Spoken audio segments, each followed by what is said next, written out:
I pissed off a lot of people in my last Dave Ramsey video, and I'm okay with that. No, this is not clickbait, rage bait. I'm not here to spark a debate about me and Dave Ramsey. That is not my intention. Strict budgeting does not work for so many people. And in my work over the last 10 years of doing this with client after client after client, what I'm here to say is that there is another way, and there is no one size fits all approach to money. There just isn't. I'm happy to see the backlash because it's all the more reason to have a conversation about alternatives to budgeting. People are pretty pissed because I think it's interrupting and challenging their own belief system.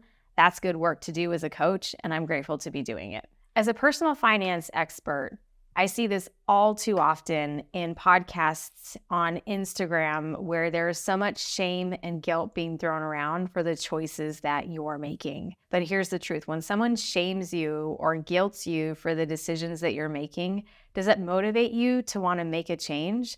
Does it motivate you to want to actually work toward the things that you want? Or, like I've experienced, it puts me into a shame spiral. When someone's shaming me or guilting me for the choices that I'm making, it's not motivating, and it's probably not motivating you either. It could be creating a lot of shame and fear and guilt, which temporarily might motivate you to make some changes. It's not sustainable. This is an alternative to that. Let's dig into why strict budgeting doesn't work. Let me start by telling you a story. I had a client hire me out of New York City. She's making over 6 figures. She's a go-getter, and she's not even 30 yet. Strict budgeting advice did not resonate with her, and because of that and her belief that it was the only way to be good with money, she just wasn't tracking her money at all. She wasn't paying attention to what was coming in and going out because she had a belief that she couldn't do it. It was going to be hard, and so she just said, fuck it, I'm not going to. By the time she got to me in her late 20s, she had a lot of credit card debt, and it didn't feel good. Now, if you've been watching me long enough or listening to me long enough, you know that I'm not really anti-credit card debt. I think it can serve a good purpose for people in their lives, depending on how they want to level up in life. This isn't the conversation we're going to have right now, but with this client, she wanted to get out of debt. She wanted to get married. And I've had this conversation with couples all too often that one person has debt, the other person doesn't want them to have debt. And then they're trying to figure out if they're even going to get married because of the other person's debt. That's super hurtful, right? Like, you want to know that the person's going to be with you and love you no matter what. But if you're sitting on a bunch of debt that you don't want to bring into the marriage, this was causing a lot of stress for this client. So I told her in our first conversation, stop budgeting. You don't need a budget. There's another way. Let's first make sure you have a healthy relationship with your money. As it turns out, addiction runs in her family, and she saw her father run through money so fast. And because of that pattern that happened in her life growing up, she was terrified of money. She was terrified of having it, and she didn't trust herself when she did. We need to know how we got where we are. And our parents are the two people, whether or not they were in your life, they're the two people that you can look back to understand why you do what you do today. That's not budgeting. We can't just take our mindset and our behaviors and our beliefs and dump a budget on top of it and expect to get new results. How I was able to help this client is first have open, honest conversation about how she felt about her money, what she was afraid of, what patterns she was running, what it is she really, really wants. And then simply, we started tracking her money in a very simple way, not in a strict traditional budgeting kind of way. That opened up some freedom for her to start enjoying her money again, to give herself permission to go to the bachelorette parties and weddings that she wanted to go to. And before the age of 30, she's married. She finally got married. She's on a whole new path financially. The very first thing after her mindset that we worked on together was spending, so that she could have a healthy relationship with spending. Who doesn't want a healthy relationship with spending?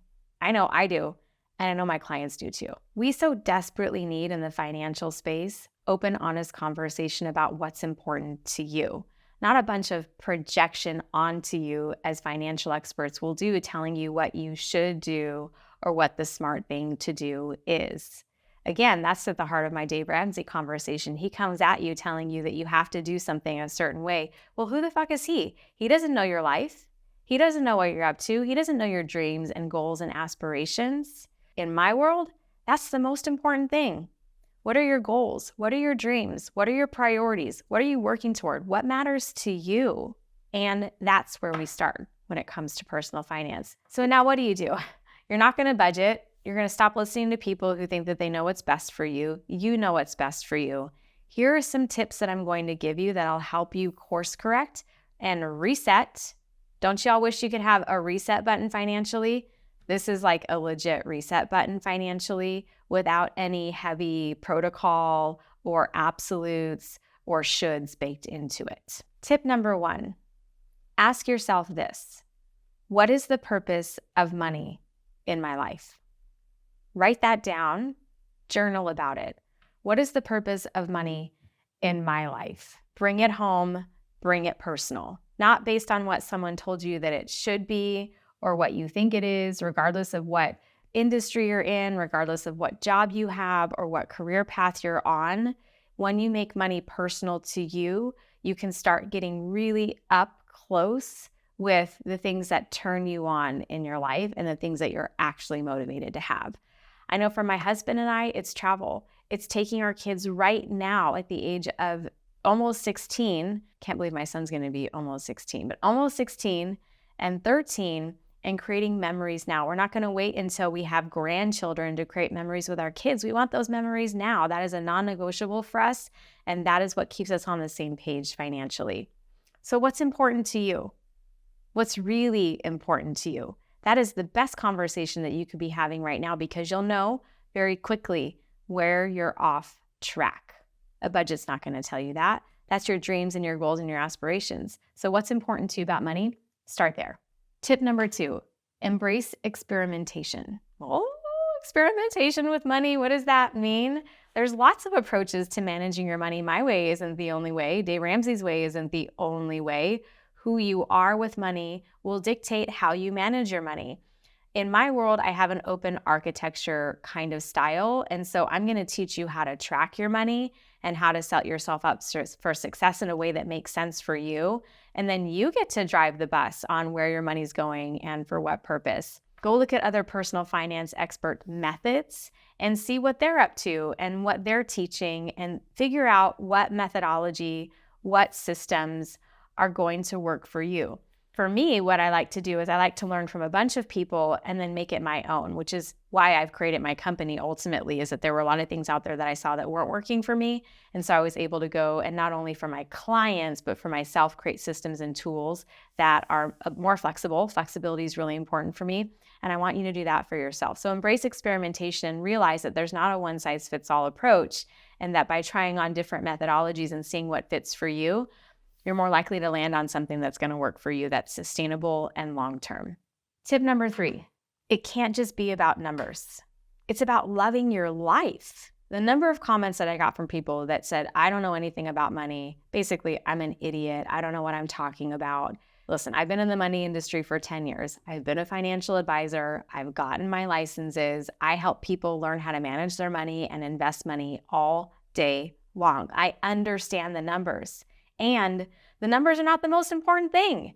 When we make the numbers the most important thing, we lose. For the people that I know that make it just about the numbers, what I can say in my own personal professional experience is that it doesn't make them any happier. Someone who's just chasing the numbers in their life, I mean, how many millionaires and billionaires do we see out there who are absolutely miserable, or really wealthy people who are facing addiction, who are losing everything, who have suicide rampant around them? Listen, numbers just confer us power to make decisions. Maybe you're motivated to reach a certain financial goal, but what is that goal? Once you hit that goal, what is it going to give you as a result of hitting that goal? Make it personal. Get out of the numbers, even momentarily, and get clear on what's really important to you in the first place. And then we just work the numbers into that. What do you want? What do you really, really want? Are you living the life that you were born to live? Are you living an authentic life? And if the answer is no, start there. Don't start with the numbers. Keeping a plan that's flexible keeps you molding and adapting to life. This is another reason why strict budgeting does not work, because when it's strict, Where's the flexibility in that? I mean, you go to the grocery store today and what cost you $2 last week costs you $5 today. If your money's not flexible, if it can't move with the ebbs and flows of life, it's probably hurting you. We've got to shift that immediately. Okay, and finally, money is a very personal journey, just like success. It's a very personal journey. So no matter who you're listening to, where you're getting advice from, what experts you're following, make sure you're always bringing it back home, back to you, so that you know that you're not just chasing someone else's dream or someone else's idea of success for you. As your life changes, your finances should evolve with you. That my life changes day to day. What we want to eat from one day to the next changes. I have teenagers. Hello. If you have kids, Cheetos worked one day, they don't work the next. You've got to be flexible in your life. Your money has to be flexible with you. Stop the strict budgeting, and you can have a healthier relationship with money, and you can live a life that you love. If you're curious about how you can create a more flexible plan, you can start with my free guide. And also, you don't want to miss the next video that I'm coming out with, because I'm going to walk you through step by step how you can take action right now to ditch your budget forever and start working in a new direction.